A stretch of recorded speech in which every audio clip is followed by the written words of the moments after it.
বিসমিল্লাহির রহমানির রহিম। আসসালামু আলাইকুম viewers, welcome to my channel alluring bite. আজ তৈরি করছি টার্কিশ মান্তি। এই মান্তি মূলত ডাম্পলিংয়েরই আরেকটি ভার্সান। খেতে খুবই টেস্টি হয়ে থাকে, খুবই ইয়াম্মি এই মান্তি, আর তৈরি করাটাও অনেক ইজি।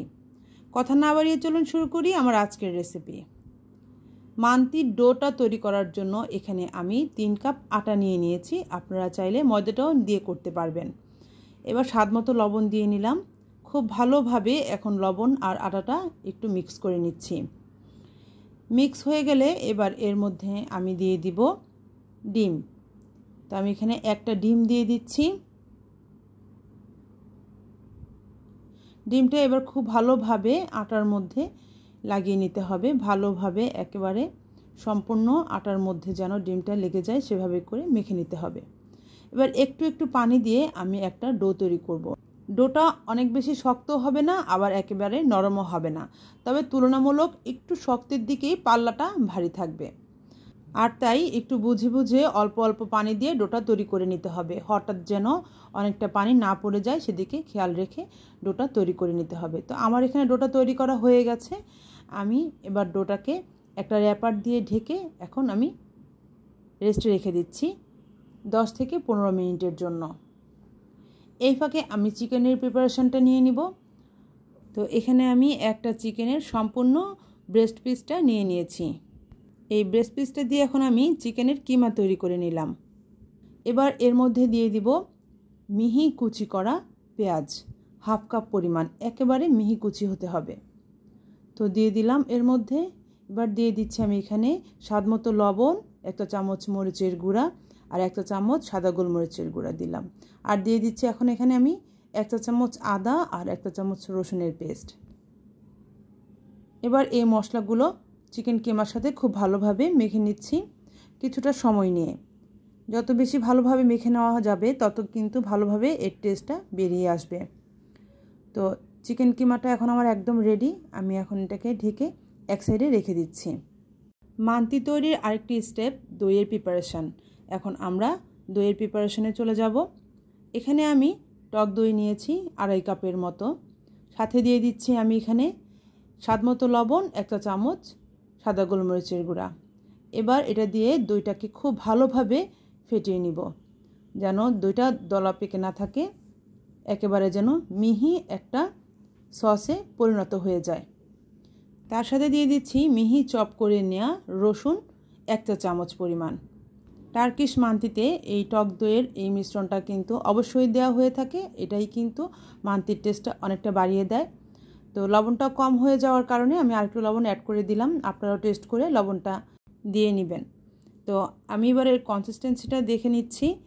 এটা একটু এখনও ঘন অবস্থায় আছে। তো আমি এর মধ্যে সামান্য পানি অ্যাড করে একটুখানি পাতলা করে নিব।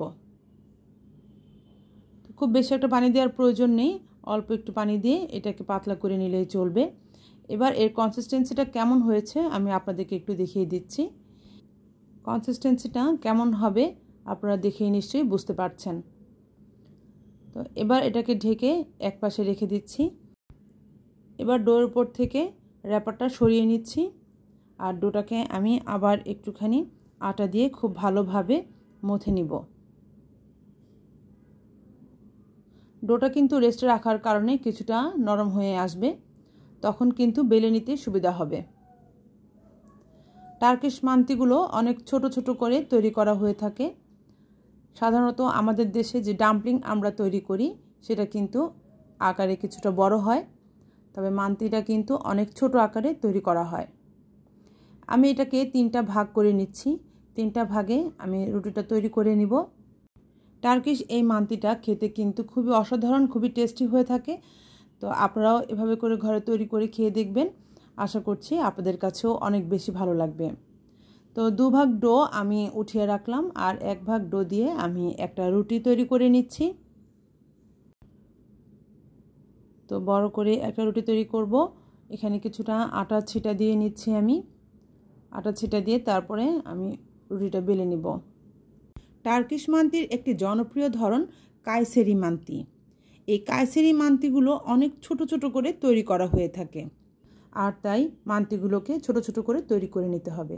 তো রুটি বেলা হয়ে গেছে, কতটা পাতলা হবে দেখে নিশ্চয়ই বুঝতে পেরেছেন। রুটিটাকে এখন আমি স্কোয়ার করে চারপাশে একটু কেটে নিচ্ছি।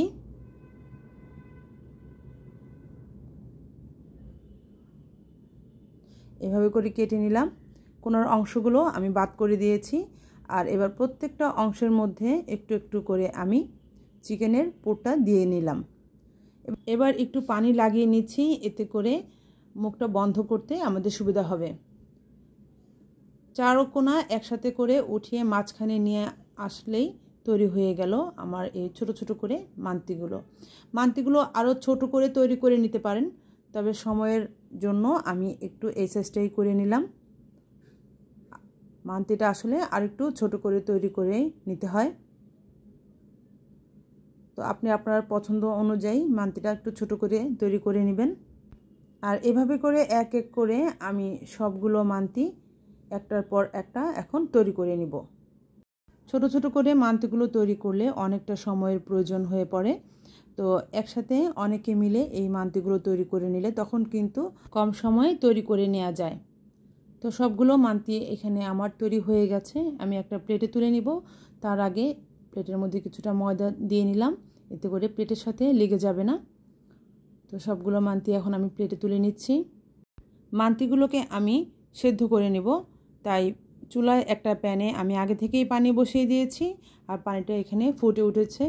এর মধ্যে এখন আমি দিয়ে দিচ্ছি সামান্য লবণ, আর দিয়ে দিচ্ছি 1 টেবিল চামচের মতো অলিভ অয়েল। আপনারা এভাবে করে সেদ্ধ করে না নিয়ে চাইলে আপনারা স্টিম করে নিতে পারেন। তো আমি পানির মধ্যেই সেদ্ধ করে নিব, তো একটু নেড়ে তেলটা মিশিয়ে নিলাম পানির সাথে। এবার এর মধ্যে আমি দিয়ে দিচ্ছি মান্তিগুলো। সবগুলো মান্তি এখন আমি একের পর এক দিয়ে নিয়েছি। এবার 10 থেকে 15 মিনিট একটুখানি ওয়েট করব।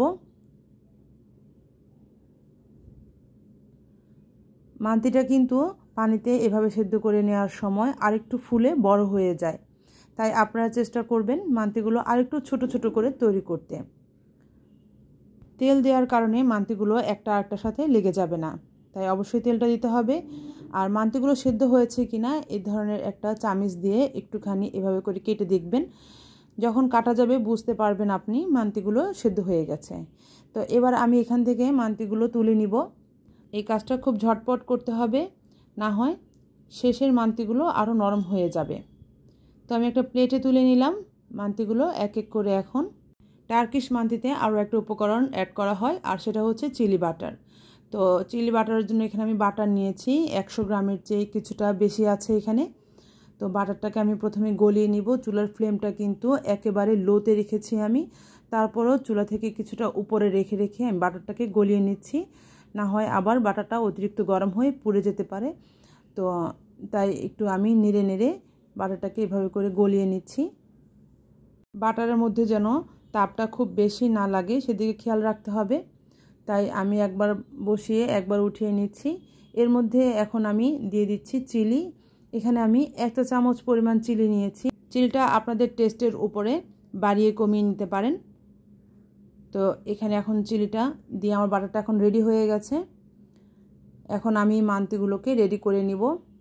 খুব জনপ্রিয় এই টার্কিশ মান্তিটা, একবার হলেও ট্রাই করে দেখবেন। মান্তির ভিতরে দেওয়া চিকেনের পুর, সেই সাথে টক দই আর রসুনের যে সসের কম্বিনেশন, তার সাথে থাকছে চিলি বাটার, আর থাকছে একেবারে উপরে দেয়া কিছু ড্রাই মিন্ট বা ফ্রেশ মিন্ট। এই সব কিছু মিলিয়ে টার্কিশ মান্তিটা খুবই টেস্টি আর খুবই পপুলার একটি খাবার। আর টেস্ট করার সাথে সাথে আপনার কাছেও জনপ্রিয় একটি খাবারে পরিণত হবে এই টার্কিশ মান্তি। আশা করছি আমার আজকের রেসিপিটি আপনাদের কাছে অনেক ভালো লেগেছে। ভালো লাগলে একটি লাইক দিতে ভুলবেন না। আর ইউটিউব থেকে আমার রেসিপিটি দেখলে চ্যানেলটি সাবস্ক্রাইব করবেন, আর ফেসবুক থেকে দেখলে পেজটি ফলো দিয়ে আমার পাশে থাকার জন্য অনুরোধ রইল। মান্তি খেতে খেতে আমি আজকে বিদায় নিলাম। ইনশাল্লাহ হাজির হয়ে যাব নেক্সট রেসিপি নিয়ে। সেই পর্যন্ত সবাই ভালো থাকবেন, আমার জন্য দোয়া করবেন। আমি আজকে বিদায় নিলাম। আল্লাহ হাফেজ। আসসালামু আলাইকুম।